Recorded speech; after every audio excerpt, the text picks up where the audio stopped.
स्वागत आहे। पंतप्रधान मोदी यांच्या हस्ते अंधेरीतील मरोळमध्ये बोहरा मुस्लिम समुदाय संकुलाचं उद्घाटन झालंय। ही लाईव्ह दृश्य आपण पाहतोय। बोहरा मुस्लिम समाजाचे सय्यदना हे बोलतायत आणि मोदी आता काही वेळातच या समारंभात बोलतील। मोदी या समारंभादरम्यान आपले विचार मांडण्यासाठी आता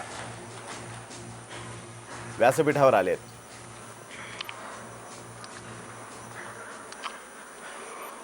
His Holiness सैयदना मुफद्दल जी,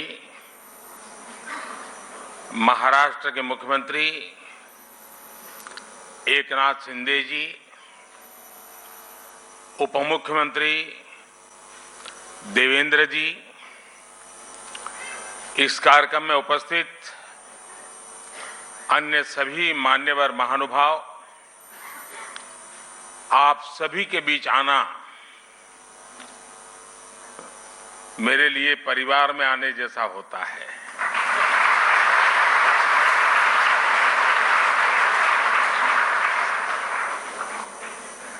और वो जो मैंने आज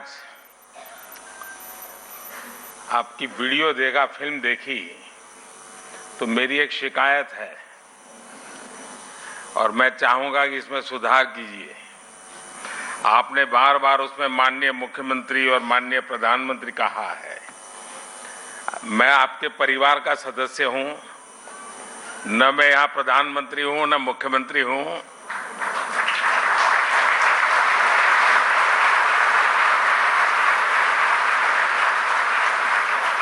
और शायद मुझे जो सौभाग्य मिला है वो बहुत कम लोगों को मिला है। मैं 4 पीढ़ी इस परिवार के साथ जुड़ा हूं, 4 पीढ़ी, और चारों पीढ़ी मेरे घर आई है। ऐसा सौभाग्य बहुत कम लोगों को मिलता है। और इसलिए मैं कहता हूं कि फिल्म में जो बार बार मुख्यमंत्री और प्रधानमंत्री है, मैं तो आपके परिवार का सदस्य हूं और हर बार एक परिवार के सदस्य के रूप में आने का जब भी अवसर मिला है, मेरी खुशियां अनेक गुना बढ़ गई हैं।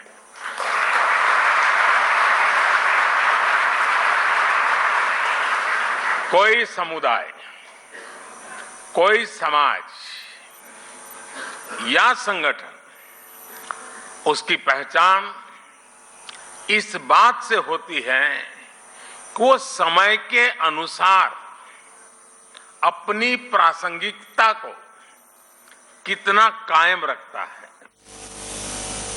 समय के साथ परिवर्तन और विकास की इस कसौटी पर दाऊदी बोहरा समुदाय ने हमेशा खुद को खरा साबित किया है। आज अल जमाया तुस सैफिया जैसे शिक्षा के महत्वपूर्ण केंद्र का विस्तार इसका एक जीता जागता उदाहरण है। मैं संस्था से जुड़े हर व्यक्ति को मुंबई शाखा शुरू होने की और 150 साल पुराना सपना पूरा हुआ है, आपने पूरा किया है। मैं आपको बहुत बहुत बधाई देता हूं, बहुत दिल से बधाई देता हूं। साथियों, दाऊदी बोहरा समुदाय और मेरा रिश्ता कितना पुराना है, ये शायद ही कोई ऐसा होगा जिसको पता ना हो। मैं दुनिया में कहीं पर भी गया, वो प्यार यानी एक प्रकार से बरसता रहता है। और मुझे तो, मैं हमेशा एक बात जरूर बताता हूं, मैं सैयदना साहब 99 एज थी, मैं ऐसे ही चला गया वहाँ सरसपुर। 99 एज में वो बच्चों को पढ़ा रहे थे जी। मेरे मन को वो घटना आज भी इतना प्रेरित करती है। क्या कमिटमेंट, नई पीढ़ी को प्रशिक्षित करने का सैयदना साहब का क्या कमिटमेंट है। 99 एज में भी बैठ करके बच्चों को पढ़ाना, और मैं समझता हूँ 800,000 बच्चे एक साथ पढ़ रहे थे। मेरे दिल को वो दृश्य हमेशा हमेशा प्रेरणा देता रहता है। गुजरात में रहते हुए हमने एक दूसरे को बहुत करीब से देखा है। कई रचनात्मक प्रयासों को साथ मिलकर के भी आगे बढ़ाया है। और मुझे याद है सैयदना साहब की शताब्दी का वर्ष हम मना रहे थे और सूरत में हमारा बहुत बड़ा जलसा था, मैं भी था उसमें। तो सैयदना साहब ने मुझसे कहा तुम मुझे बताओ मैं क्या काम करूं। मैंने कहा मैं कौन होता हूं आपको काम बताने वाला। लेकिन उनका बड़ा आग्रह था, तो मैंने कहा देखिए गुजरात को तो हमेशा पानी का संकट रहता है, आप उसमें कुछ जरूर। और मैं आज भी कहता हूँ उस एक बात को, आज इतने साल हो गए, पानी के रक्षा के काम में आज भी बोहरा समाज के लोग जी जान से लगे हुए, जी जान से लगे हुए। ये मेरा सौभाग्य है। और इसलिए मैं कहता हूं कुपोषण के खिलाफ लड़ाई से लेकर जल संरक्षण के अभियान तक समाज और सरकार कैसे एक दूसरे की ताकत बन सकते हैं, हमने साथ मिलकर के वो किया है और मैं इसका गौरव अनुभव करता हूं। और विशेषकर हिज होलीनेस सैयदना मोहम्मद बुरहानुद्दीन साहब, उनके साथ जब भी मुझे चर्चाएं करने का अवसर मिला, उनकी सक्रियता, उनका सहयोग मेरे लिए भी एक प्रकार से मार्गदर्शक रहा है। मुझे एक बहुत बड़ी ऊर्जा मिलती थी। और जब मैं गुजरात से दिल्ली गया,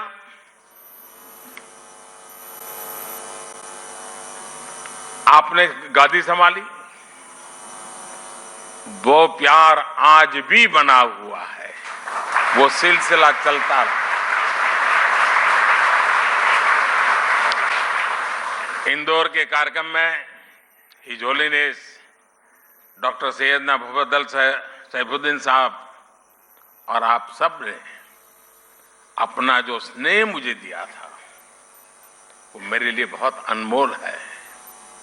साथियों, मैं देश ही नहीं, जैसा मैंने कहा विदेश में भी कहीं जाता हूं तो मेरे बोहरा भाई बहन रात में अगर 2 बजे भी लैंड किया है तो 2-5 परिवार तो आए ही हैं एयरपोर्ट पे।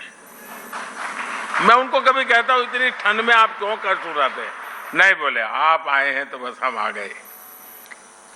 वो दुनिया के किसी भी कोने में क्यों ना हो, किसी भी देश में क्यों ना हो, उनके दिलों में भारत की चिंता और भारत के लिए प्रेम हमेशा दिखाई देता था।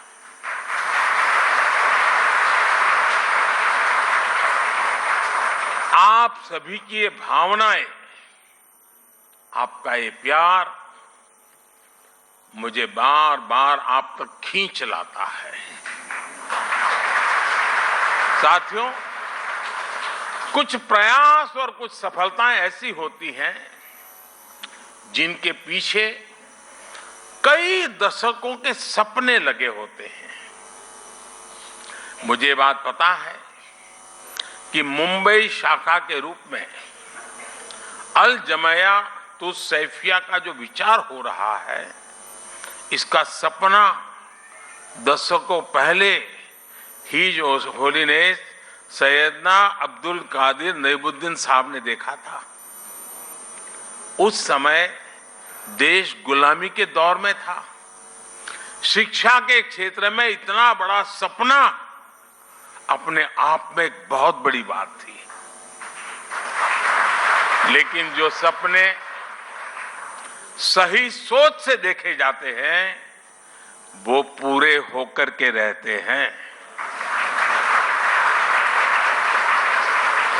आज देश जब अपनी आजादी के अमृतकाल की यात्रा शुरू कर रहा है, तो शिक्षा के क्षेत्र में बोहरा समाज के इस योगदान की अहमियत और भी बढ़ जाती है।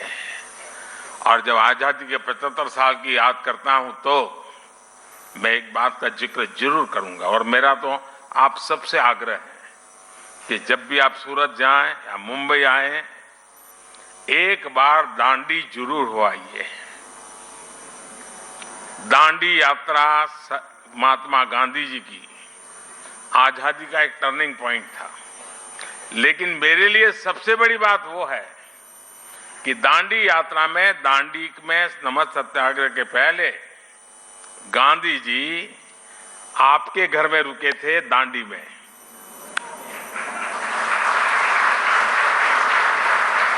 और जब मैं मुख्यमंत्री बना तो मैंने आपसे प्रार्थना की, सैयदना साहब से मैंने कहा, सैयदना साहब मेरे दिल में बहुत बड़ी इच्छा है, एक पल के गंवाए बिना वो बहुत बड़ा बंगलो समुद्र के सामने है, बिल्कुल वो पूरा बंगलो मुझे दे दिया, और आज वहां बढ़िया स्मारक बना हुआ है। दांडी यात्रा की स्मृति में सैयदना साहब के वो यादें दांडी यात्रा के साथ अमर हो चुकी है जी।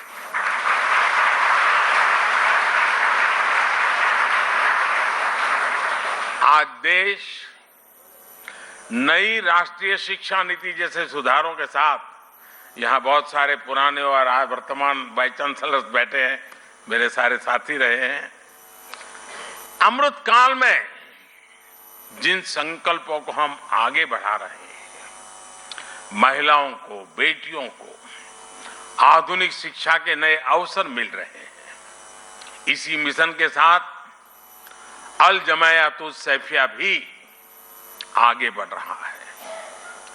आपका करिकुलम भी आधुनिक शिक्षा के हिसाब से अपग्रेडेड रहता है, और आपकी सोच भी पूरी तरह से अपडेटेड रहती है।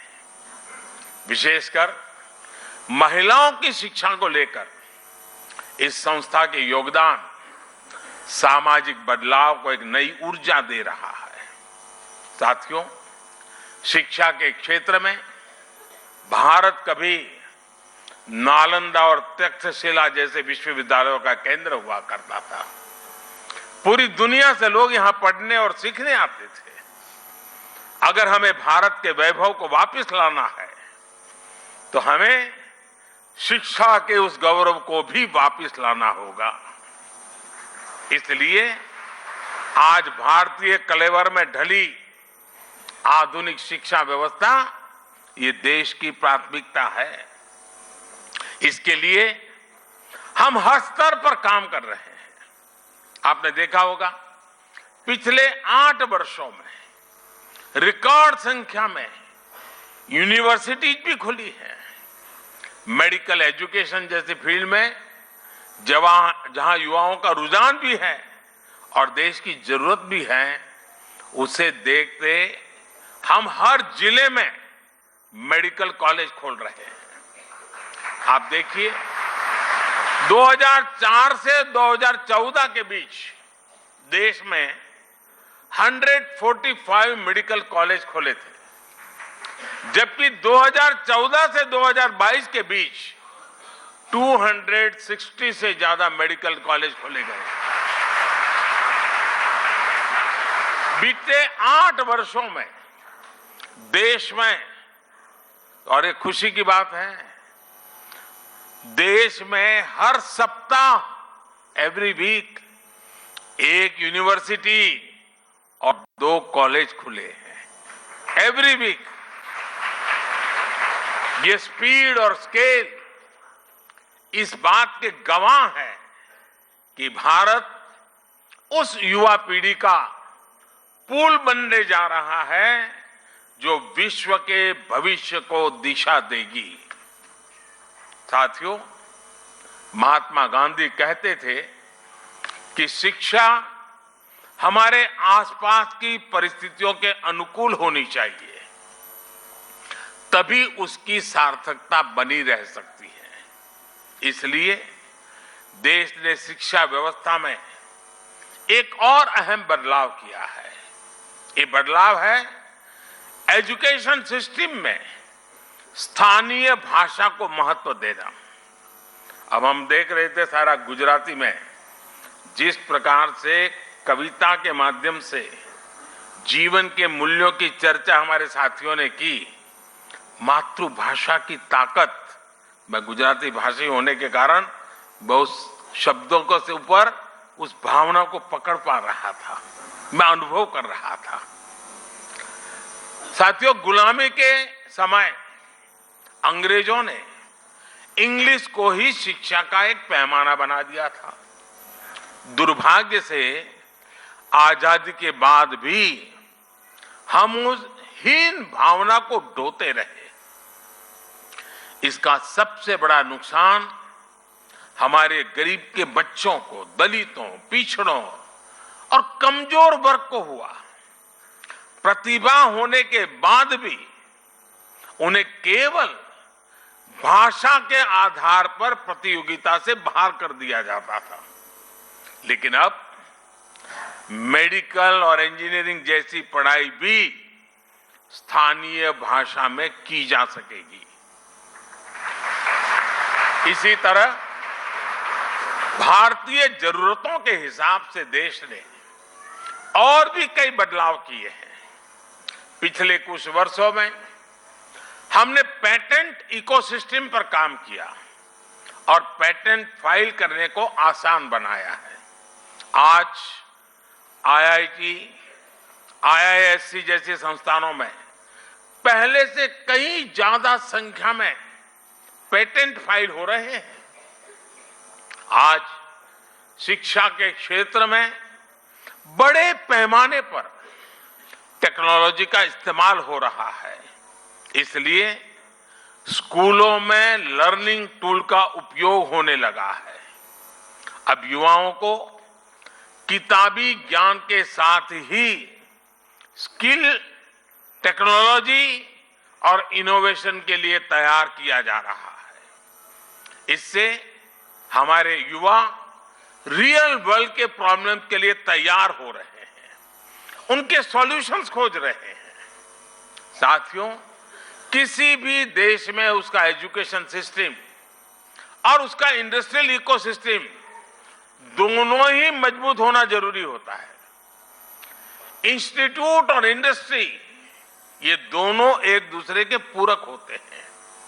ये दोनों युवाओं के भविष्य की नींव रखते हैं। दाऊदी बोहरा समाज के लोग तो खासकर बिजनेस में काफी सक्रिय भी और सफल भी हैं। बीते 8-9 वर्षों में आपने ईज ऑफ डूइंग बिजनेस की दिशा में ऐतिहासिक सुधारों को देखा है, उसके प्रभाव को महसूस किया है।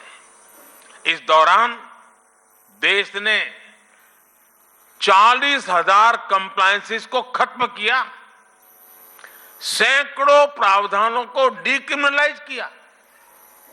पहले इन कानूनों का डर दिखाकर एंटरप्रेन्योर्स को परेशान किया जाता था। इससे उनका बिजनेस प्रभावित होता था। लेकिन आज सरकार जॉब क्रिएटर्स के साथ खड़ी और उनको पूरा समर्थन देने वाली सरकार है। पिछले कुछ वर्षों में विश्वास का अभूतपूर्व वातावरण तैयार हुआ है। हम 42 सेंट्रल एक्ट में सुधार के लिए जन विश्वास बिल लेकर आए हैं। कारोबारियों में भरोसा जगाने के लिए हम विवाद से विश्वास योजना लेकर के आए हैं। इस बार के बजट में भी टैक्स दरों में सुधार जैसे कई कदम उठाए गए हैं। इससे कर्मचारियों और उद्यमियों के हाथों में ज्यादा पैसा आएगा। इन बदलावों से जो युवा जॉब क्रिएटर बनने का सपना देख रहे हैं, उनके लिए आगे बढ़ने के कई अवसर पैदा होंगे। साथियों, एक देश के रूप में भारत के लिए विकास भी महत्वपूर्ण है और साथ साथ विरासत भी महत्वपूर्ण है। यही भारत में हर पंथ, समुदाय और विचारधारा की भी विशेषता रही है। इसलिए आज देश परंपरा और आधुनिकता के संगम की तरफ विकास के रास्ते पर आगे बढ़ रहा है। एक और देश में आधुनिक फिजिकल इंफ्रास्ट्रक्चर बन रहा है, तो साथ ही देश सोशल इंफ्रास्ट्रक्चर भी निवेश कर रहा है। आज हम पर्व त्योहारों की प्राचीन सांझी परंपरा को भी जी रहे हैं और त्योहारों की खरीदारी के दौरान आधुनिक टेक्नोलॉजी से पेमेंट भी कर रहे हैं। आपने देखा होगा इस बार के बजट में नई तकनीकों की मदद से प्राचीन अभिलेखों को डिजिटाइज करने का ऐलान भी किया गया है। और मैं अभी हमारे जो पुरानी सदियों पुराने जो पुराण है हस्तलिखित वो देख रहा था, तो मैंने आग्रह किया कि भारत सरकार की एक बहुत बड़ी योजना है, हमारे सारे ये चीजें डिजिटलाइज हो जानी चाहिए, आने वाली पीढ़ियों को काम आएगी। मैं चाहूंगा इस तरह के प्रयासों को आगे बढ़ाने के लिए सभी समाज, सभी संप्रदाय आगे आए। किसी भी पद्धति से जुड़े अगर कोई प्राचीन टेक्स्ट है तो उन्हें डिजिटाइज किया जाना चाहिए। बीच में मैं मंगोलिया गया था, तो मंगोलिया में हस्तप्रत भगवान बुद्ध के जमाने की कुछ चीजें थी, अब वहां पड़ी थी, तो मैंने कहा कि आप मुझे दे दीजिए, मैं इसको डिजिटलाइज करता हूं, और उस काम को हमने कर दिया। हर परंपरा, हर आस्था एक सामर्थ्य है। युवाओं को भी इस अभियान से जोड़ा जाना चाहिए। दाऊदी बोहरा समाज इसमें बहुत बड़ी भूमिका निभा सकता है। इसी तरह पर्यावरण संरक्षण हो, मिलेट्स का प्रसार हो, आज भारत इन विषयों पर पूरे विश्व में बड़े अभियान को लीड कर रहा है। आप इन अभियानों में भी जन भागीदारी को बढ़ाने के लिए इन्हें लोगों के बीच लेकर जाने का संकल्प ले सकते हैं। इस वर्ष भारत G20 जैसे महत्वपूर्ण वैश्विक मंच की अध्यक्षता भी कर रहा है। बोहरा समाज के जो लोग विदेशों में फैले हैं, वो इस अवसर पर विश्व के सामने सामर्थ्यवान होते भारत के ब्रांड एम्बेसडर का काम कर सकते हैं। मुझे विश्वास है कि आप हमेशा की तरह इन जिम्मेदारियों का उतनी ही खुशी से निर्वहन करेंगे।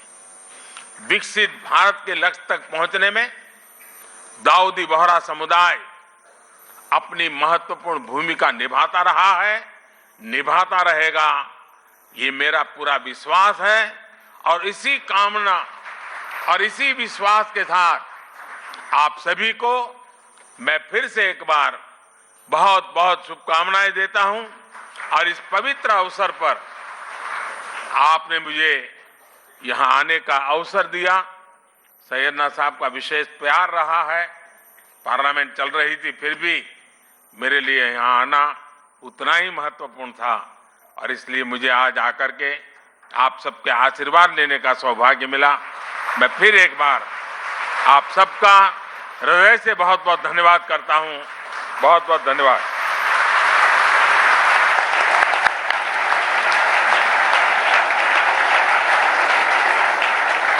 Thank you, sir, for your पंतप्रधान kind मोदींनी words. बोहरा समुदाय संकुलाची पाहणी केली आणि त्यानंतर या संकुलाचं उद्घाटन केलं आणि यावेळी बोलताना त्यांनी बोहरा समाजाच्या योगदानाबद्दल गौरवपूर्ण उद्गार काढलेले आहेत। भारताच्या विकासात दाऊदी बोहरा समाजाचा वाटा मोठा आहे।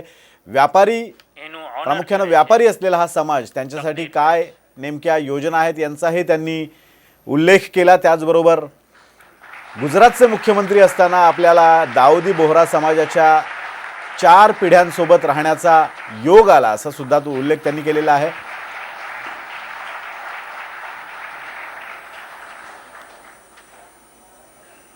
दाऊदी बोहरा समाजाचे सय्यदना हे 99व्या वर्षी सुद्धा आपलं कर्तव्य कशा पद्धतीनं पार पडतात याचा गौरवपूर्ण उल्लेख मोदींनी आपल्या भाषणात केलेला आहे. खरा रहिए. या Request all to stand सत्काराचा स्वीकार करत to bid farewell to the honorable guests. मोदींनी या समाजाचे आभार मानलेत. बोहरा समुदाय संकुलाचं मुंबईतल्या मरोळ इथं उभारणी झाल्यानंतरचं हे उद्घाटनाचा हा सोहळा आहे आणि त्यासाठी पंतप्रधान नरेंद्र मोदी हे या सोहळ्यात उपस्थित आहेत.